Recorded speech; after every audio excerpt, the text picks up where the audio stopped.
आज जो case study हम आपको दिखाने वाले हैं उसे देखकर भी शायद आपको इस पर यकीन नहीं आएगा। 34,000 फीट की ऊंचाई पर उड़ते हुए प्लेन में ऐसा क्या हुआ कि अचानक बिना किसी आवाज और हिले डुले सभी पैसेंजर्स और पायलट लाश में बदल गए। क्यों फाइटर प्लेन्स को इस विमान को मार गिराने का आदेश दिया गया? क्या विमान को किसी अनजान ताकत ने काबू कर लिया था या ये कोई आतंकी साजिश थी? देखने सुनने में ये कोई थ्रिलर फिल्म की कहानी लगती है, लेकिन यकीन मानिए इस सच्चे हादसे ने पूरी दुनिया को हिला कर रख दिया था।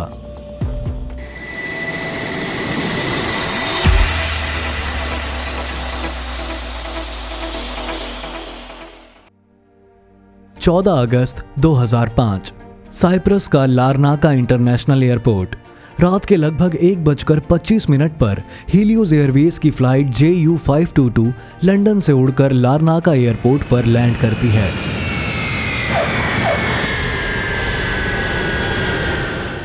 फ्लाइट के टर्मिनल पर पहुंचने के बाद flight crew member airport ground staff को प्लेन के सर्विस दरवाजे में आ रही किसी अजीब तरह की आवाज की शिकायत करते हैं और ग्राउंड इंजीनियर से पूरे प्लेन की अच्छी तरह से जांच करने को कहते हैं। इसके बाद ग्राउंड इंजीनियर प्लेन को मैनुअली प्रेशराइज करके उसमें किसी भी तरह के लीकेज को चेक करता है और अपनी रिपोर्ट में प्लेन में किसी भी तरह की खराबी से इनकार करता है। ओलंपिया के नाम से रजिस्टर्ड लगभग 7 साल पुराना बोइंग 737 का ये प्लेन 16 अप्रैल 2004 में हीलियोस एयरवेज में शामिल किया गया था। सभी जांच पूरी होने के बाद ये प्लेन अपनी अगली उड़ान की तैयारी शुरू करता है।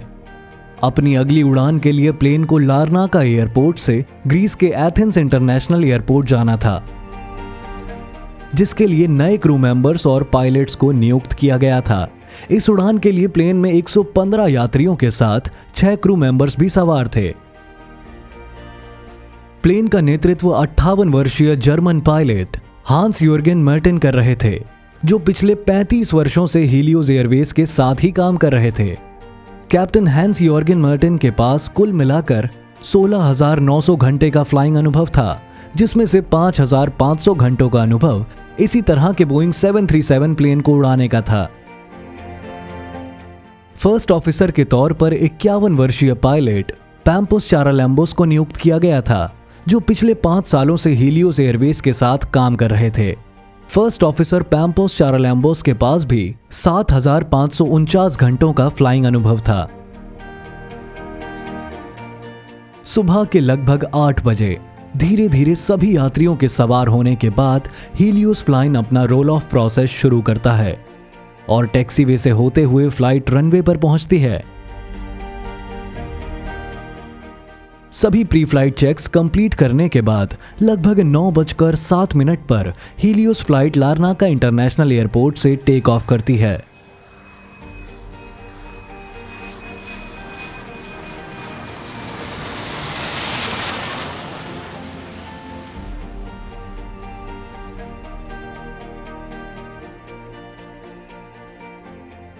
मौसम बिल्कुल साफ था और सब कुछ सामान्य तरीके से चल रहा था। अपने फ्लाइट रूट को फॉलो करते हुए प्लेन मेडिटेरेनियन समुद्र के ऊपर से उड़ते हुए अपनी निर्धारित हाइट की तरफ बढ़ता है।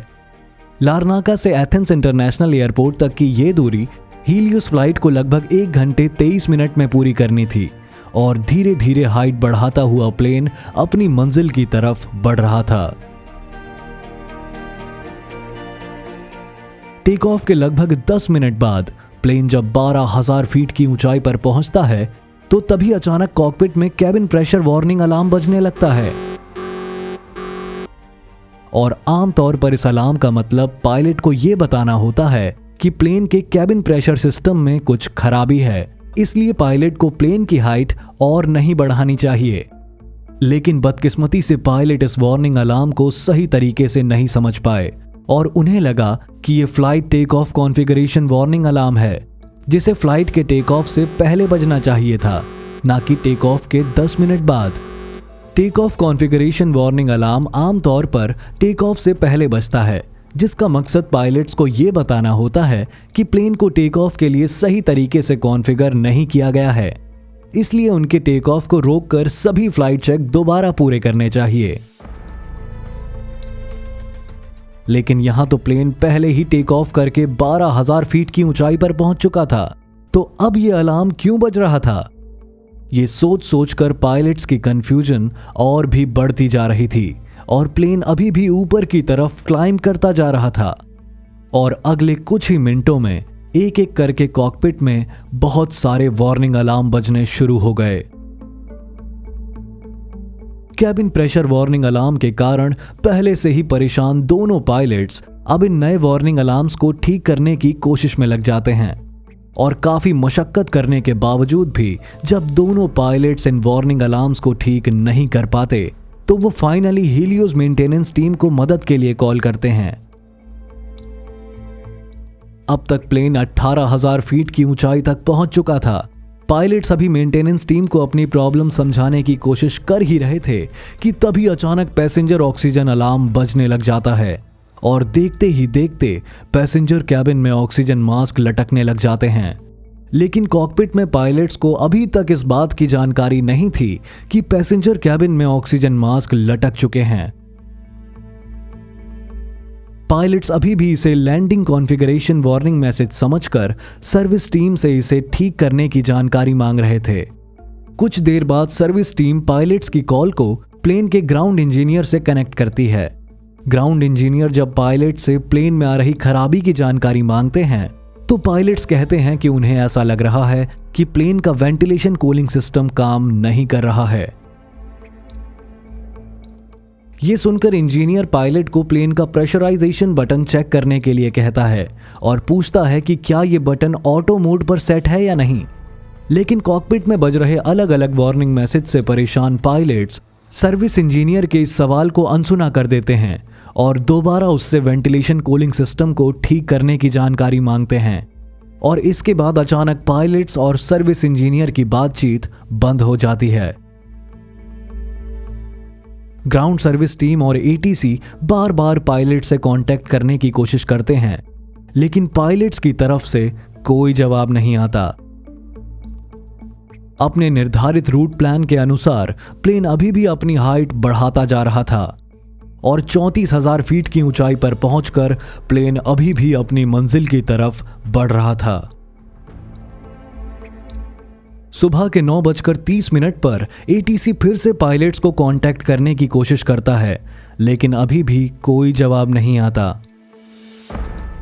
9:37 पर प्लेन साइप्रस के एयर स्पेस से निकलकर एथेंस के एयर स्पेस में दाखिल होता है। आमतौर पर प्लेन जब एक एयर स्पेस से दूसरे एयर स्पेस में जाता है तो पायलट्स नए एयर स्पेस के एटीसी टावर को कांटेक्ट करके इसकी जानकारी देते हैं, लेकिन इस प्लेन के पायलट्स ने एटीसी से किसी तरह का कोई कांटेक्ट नहीं किया।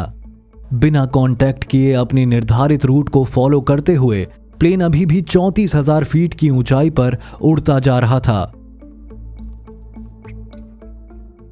10:12 से 10:50 के बीच में 19 बार प्लेन से कांटेक्ट करने की कोशिश की गई, लेकिन दुर्भाग्य से किसी भी बार पायलट्स की तरफ से कोई जवाब नहीं आया। 10:40 पर 35,000 फीट की ऊंचाई पर उड़ता हुआ प्लेन एथेंस एयरपोर्ट द्वारा निर्धारित होल्डिंग पैटर्न को फॉलो करता हुआ उसके चक्कर लगाने लगता है। बार बार कोशिश करने के बावजूद भी जब प्लेन के पायलट से कोई कांटेक्ट नहीं हो पाता तो पास के ही हेलेनिक एयरफोर्स स्टेशन से 2 F-16 लड़ाकू जहाजों को हीलियोस प्लेन के पास जाकर उसे चेक करने के लिए भेजा जाता है। लगभग 11:24 पर दोनों फाइटर प्लेन हीलियोस फ्लाइट के पास पहुंच जाते हैं, जिसके बाद एक फाइटर प्लेन हीलियोस फ्लाइट के पीछे पीछे उड़ने लगता है, जबकि दूसरा फाइटर प्लेन उसके साथ साथ उड़कर प्लेन में झांकने की कोशिश करता है।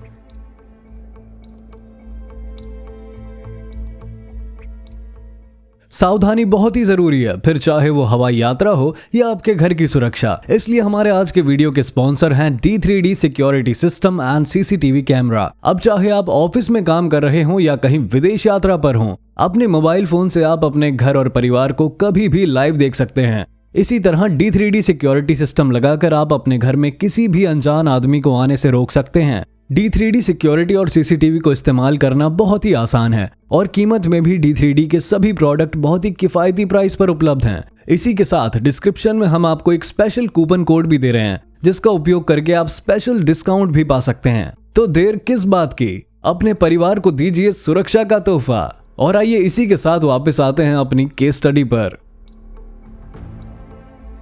प्लेन में झांकने पर फाइटर पायलट देखता है कि फर्स्ट ऑफिसर अपनी सीट पर बेसुध पड़ा हुआ है और कैप्टन की सीट खाली पड़ी हुई है। फाइटर पायलट तब थोड़ा और नजदीक आकर पैसेंजर कैबिन की खिड़की में देखने की कोशिश करता है। वो देखता है कि सभी पैसेंजर अपनी सीट पर तो हैं, लेकिन किसी भी पैसेंजर में कोई हलचल नहीं हो रही है। पैसेंजर कैबिन में ऑक्सीजन मास्क भी लटक रहे थे, लेकिन किसी भी पैसेंजर ने ऑक्सीजन मास्क नहीं पहने थे। तभी अचानक फाइटर पायलट हीलियोस प्लेन के कॉकपिट में बिना मास्क पहने हुए किसी अनजान आदमी को आते हुए देखते हैं, जो कप्तान की सीट पर जाकर बैठ जाता है।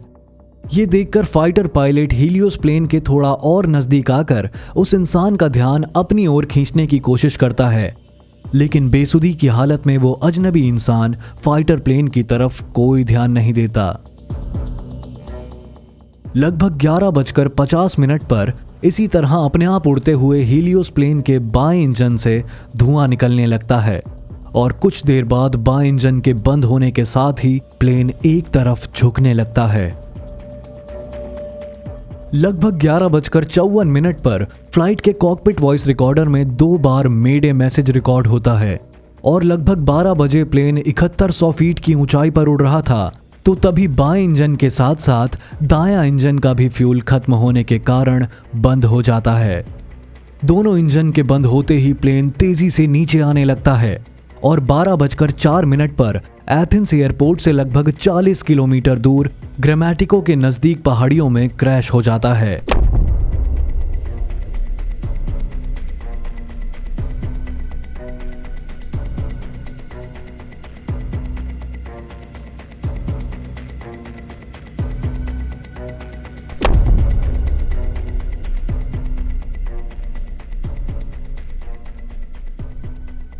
दुर्भाग्य से प्लेन में सवार सभी लोगों की इस हादसे में मौत हो जाती है। ग्रीस के इतिहास में यह सबसे बड़ी और दर्दनाक हवाई दुर्घटना थी और तुरंत ही इसकी जांच शुरू कर दी गई। जांच के दौरान इन्वेस्टिगेटर को पता चलता है कि अपनी दुर्भाग्यपूर्ण फ्लाइट से पहले रात को यह प्लेन जब लंदन से लारनाका इंटरनेशनल एयरपोर्ट पहुंचा था, तो उस फ्लाइट के क्रू मेंबर्स ने प्लेन के राइट साइड के सर्विस डोर में अजीब तरह की आवाज और डोर सील के जाम होने की शिकायत ग्राउंड सर्विस स्टाफ से की थी और उनसे कहा था कि प्लेन की अच्छी तरह पूरी जांच की जाए। इस शिकायत के मद्देनजर ग्राउंड इंजीनियर प्लेन को मैन्युअली प्रेशराइज करके किसी भी संभावित लीक की जांच करनी होती है। इस शिकायत के मद्देनजर ग्राउंड इंजीनियर प्लेन को मैन्युअली प्रेशराइज करके किसी भी संभावित लीक की जांच करता है। ये जांच करने के लिए इंजीनियर प्लेन के प्रेशराइजेशन बटन को ऑटो मोड से मैनुअल मोड में सेट करता है और प्लेन के एपीयू पावर की मदद से प्लेन में हवा का दबाव बनाता है ताकि किसी भी तरह की लीकेज का पता लगाया जा सके। प्रेशराइजेशन जांच पूरी होने के बाद प्लेन के प्रेशराइजेशन बटन को दोबारा मैनुअल मोड से हटाकर ऑटो मोड में सेट करना होता है, लेकिन दुर्भाग्य से इंजीनियर प्रेशराइजेशन बटन को ऑटो मोड में सेट करना भूल जाता है। आमतौर पर इसी ऑटो मोड के कारण कोई भी प्लेन जब ऊंचाई पर जाता है और कैबिन में हवा का दबाव कम हो जाता है, तो ये बटन ऑटोमेटिक तरीके से प्लेन के कैबिन में हवा का दबाव बनाए रखता है ताकि प्लेन में सवार सभी पैसेंजर और क्रू मेंबर्स आराम से सांस ले सकें। और अगर किसी कारण से ये बटन मैनुअल मोड पर सेट होता है, तो ये पायलट्स की जिम्मेदारी होती है कि प्लेन में हवा का दबाव मैनुअल तरीके से बनाए रखें।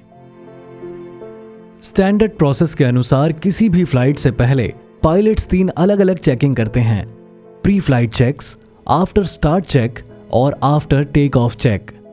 लेकिन दुर्भाग्य से हीलियोस फ्लाइट के पायलट्स ने भी इन तीनों चरणों की जांच के दौरान प्रेशराइजेशन बटन को चेक नहीं किया और ये बटन मैनुअल मोड में ही रह गया। इसलिए टेक ऑफ के बाद जैसे ही हीलियोस फ्लाइट ऊंचाई पर जाती है, प्लेन के कैबिन में हवा का दबाव कम होता चला गया। प्लेन में हवा का दबाव कम होते ही प्लेन के कंप्यूटर ने कॉकपिट में कैबिन प्रेशर वार्निंग मैसेज देना शुरू कर दिया था। लेकिन दुर्भाग्य से यहां भी पायलट्स इस वार्निंग मैसेज को अच्छी तरह नहीं समझ पाए और उन्हें लगा कि यह टेक ऑफ कॉन्फ़िगरेशन एरर का वार्निंग मैसेज है। कैबिन प्रेशर वार्निंग मैसेज और टेक ऑफ कॉन्फ़िगरेशन मैसेज एक जैसे ही सुनाई देते हैं और शायद इसलिए पायलट्स कंफ्यूज हो गए। और अब जैसे जैसे प्लेन ऊपर जाता जा रहा था, बिना किसी की भी जानकारी के प्लेन में हवा का दबाव कम होता जा रहा था और जब प्लेन में हवा का दबाव खतरे के निशान को पार कर गया तो पैसेंजर कैबिन में ऑटोमेटिक तरीके से ऑक्सीजन मास्क लटकने लगे, जिसके कारण कॉकपिट में भी मास्टर वार्निंग अलार्म बजने लगा। और चूंकि कॉकपिट में ऑक्सीजन मास्क ऑटोमेटिकली नहीं लटकते थे, इसलिए पायलट्स को पता ही नहीं चल पाया कि प्लेन में हवा का दबाव कम हो चुका है और पैसेंजर कैबिन में ऑक्सीजन मास्क लटक चुके हैं। और धीरे धीरे प्लेन में ऑक्सीजन कम होने के कारण पैसेंजर्स और कैबिन क्रू के साथ साथ पायलट्स भी बेसुधी की हालत में जाते जा रहे थे। ऐसे हालत में जब ऑक्सीजन धीरे धीरे कम होती है तो शरीर को पता ही नहीं चलता कि कब दिमाग सुन्न हो जाता है और इंसान बेसुध होकर मौत के मुंह में समा जाता है। इसी कारण से जब ग्राउंड इंजीनियर रेडियो पर पायलट से प्रेशराइजेशन बटन को चेक करने के लिए कहता है तो बेसुधी के कारण पायलट उसे समझ नहीं पाते और धीरे धीरे फर्स्ट ऑफिसर अपनी सीट पर ही बेहोश हो जाता है।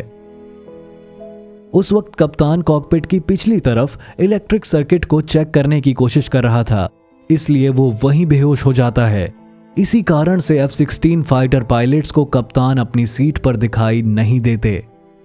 कॉकपिट वॉइस रिकॉर्डर की जांच के बाद इन्वेस्टिगेटर ने पाया कि वो अजनबी इंसान जिसे फाइटर पायलट ने कॉकपिट में आते हुए देखा था, वो फ्लाइट अटेंडेंट एंड्रियस पी थे, जो एक पोर्टेबल ऑक्सीजन सिलेंडर की मदद से कुछ देर तक होश में थे। किसी तरह प्लेन को कंट्रोल करके क्रैश होने से बचाने की कोशिश कर रहे थे। अगर हम बोइंग 737 प्लेन की बात करें तो जब भी प्लेन में ऑक्सीजन का दबाव कम होता है तो प्लेन में लगे हुए केमिकल यूनिट से ऑक्सीजन मास्क के द्वारा पैसेंजर कैबिन और कॉकपिट में ऑक्सीजन सप्लाई दी जाती है। यह ऑक्सीजन सप्लाई लगभग 12 मिनट के लिए पर्याप्त होती है ताकि पायलट प्लेन की हाइट कम करके उसे 10,000 फीट तक ले आए। इस ऊंचाई पर बिना ऑक्सीजन मास्क के भी पैसेंजर और कैबिन क्रू आसानी से सांस ले सकते हैं, लेकिन दुर्भाग्य से हीलियोस फ्लाइट के पायलट को प्लेन में कम हुए हवा के दबाव का पता ही नहीं चल पाया और पैसेंजर्स के साथ साथ कैबिन क्रू और पायलट्स हवा में ही खामोशी के साथ मौत के मुंह में समा गए। चूंकि प्लेन ऑटो पायलट मोड पर उड़ रहा था, इसलिए जब तक प्लेन में फ्यूल खत्म नहीं हुआ वो अपने आप उड़ता रहा और अंत में फ्यूल खत्म होने के बाद क्रैश हो गया। इस दुर्घटना के लगभग 1 साल बाद 31 अक्टूबर 2006 को हीलियोस एयरवेज ने अपनी सभी फ्लाइट्स को बंद कर दिया। मार्च 2011 में अमेरिका फेडरल एविएशन ने सभी बोइंग 737 एयरक्राफ्ट्स में 2 एडिशनल वार्निंग लाइट्स लगाए जाने का निर्देश दिया ताकि पायलट्स को कैबिन प्रेशराइजेशन और टेक ऑफ कॉन्फ़िगरेशन वार्निंग्स का सही पता चल सके। एविएशन दुनिया में ये बहुत ही महत्वपूर्ण बदलाव थे जिन्होंने हवाई यात्रा को और भी सुरक्षित बना दिया। लेकिन दुर्भाग्य से हीलियोस एयरलाइंस फ्लाइट 522 के यात्रियों और क्रू मेंबर्स को इन बदलाव की कीमत अपनी जान देकर चुकानी पड़ी। अपनी पूरी टीम और व्यूअर्स के माध्यम से हम इस हादसे में जान गंवाने वाले सभी लोगों की आत्मा की शांति के लिए प्रार्थना करते हैं। अगर आपको हमारी मेहनत पसंद आ रही है तो कृपया लाइक और सब्सक्राइब बटन पर क्लिक करके हमारा हौसला बढ़ाएं। आपके सहयोग के लिए हम सदैव आपके आभारी हैं। धन्यवाद।